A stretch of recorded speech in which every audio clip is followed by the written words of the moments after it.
میں نے کہا سر کیا کام ہے؟ تو انہوں نے کہا اب یہاں آؤ، اور میرا ہاتھ پکڑ لیا، پھر جھاڑو میرے ہاتھ سے لے کر رکھ دی اور مجھے اپنے بسترے پر لے گئے، بولے یہاں بیٹھو۔ میں بیٹھ گئی۔ انہوں نے میرا دوپٹہ اتار دیا۔ میں نے کہا سر ایسا نہ کریں، میڈم گھر پر ہیں، وہ دیکھ لیں گی تو بہت بڑا مسئلہ ہوگا۔ لیکن ریحان صاحب بولے وہ سو رہی ہیں، میں نے انہیں دوا دی ہے، وہ دیر سے اٹھیں گی۔ حقیقت میں ڈر رہی تھی۔ ریحان صاحب لمبے چوڑے اور مضبوط آدمی تھے، یہ سوچ کر میں واقعی خوفزدہ تھی، اور میں صرف 18 سال کی تھی جبکہ ریحان 30 سال کے تھے، اس لیے میں بہت گھبرا گئی تھی۔ خیر ریحان نے میری ایک نہ سنی اور میرے کپڑے اتار دیے اور آپ نے بھی اتار لیے۔ پھر وہ میرے اوپر آ گئے اور جیسے ہی انہوں نے دباؤ ڈالا میں زور سے چلانے لگی۔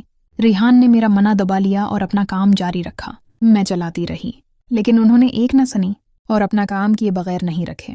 میری آنکھیں کھلی کی کھلی رہ گئی تھیں، میری حالت بہت خراب ہو گئی تھی۔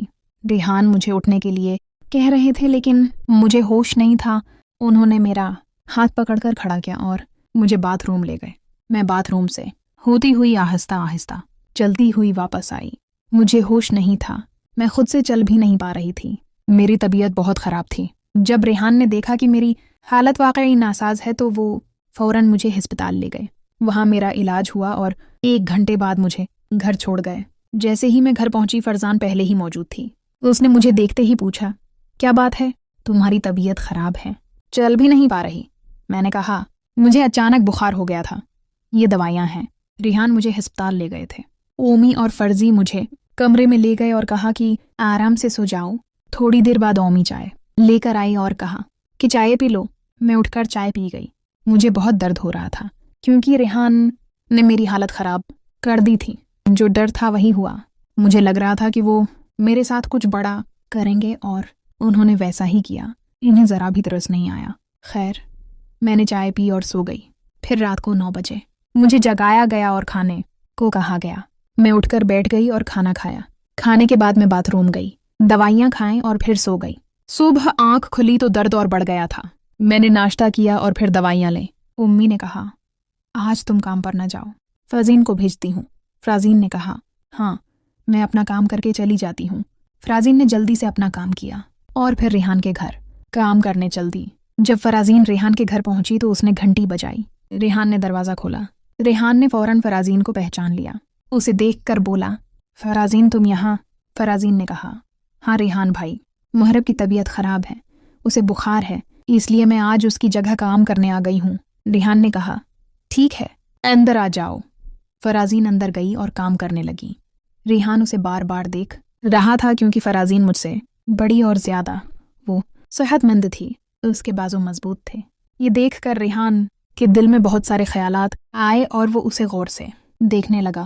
فرازین نے پوچھا کیا ہوا ریحان بھائی، آپ تو مسلسل مجھے دیکھ رہے ہیں۔ ریحان مسکرایا اور بولا فرزین تم بہت خوبصورت ہو، تم مجھے بہت پسند ہو۔ پھر ریحان آگے بڑھا اور اسے پکڑ لیا اور فرزین نے کوئی مزاحمت نہیں کی، شاید اس کے دل میں بھی کچھ تھا۔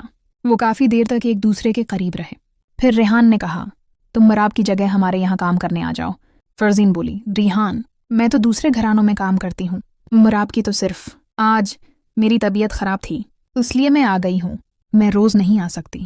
ریحان نے کہا فرزین تم مجھے بہت اچھی لگتی ہو، میں تمہاری ماں سے تمہارا ہاتھ مانگوں گا اور تم سے شادی کروں گا۔ ریحان وہی کھیل فرزین کے ساتھ دہر رہا تھا جو اس نے میرے ساتھ کھیلا تھا اور وہی باتیں کر رہا تھا۔ فرزین کو کیا پتا تھا کہ یہ سب وہ میرے ساتھ بھی کر چکا ہے، نہ میں بتا سکتی تھی نہ ریحان ہی بتاتا۔ اب فرزین کے دل میں بھی ریحان کے لیے محبت جاگ اٹھی۔ اس نے کہا ریحان تم مجھے بھی بہت اچھے لگتے ہو، کیا تم واقعی مجھ سے شادی کرو گے؟ تم امیر ہو، ہم غریب ہیں، تمہارے گھر والے مان جائیں گے۔ ریحان نے کہا میں سب کو منا لوں گا، تم بس تیار ہو جاؤ اور کل سے ہمارے یہاں کام کرنے آنا۔ فرزین بولی دیکھتی ہوں، اگر کل مراب کی طبیعت ٹھیک نہ ہوئی تو میں پھر سے آ جاؤں گی۔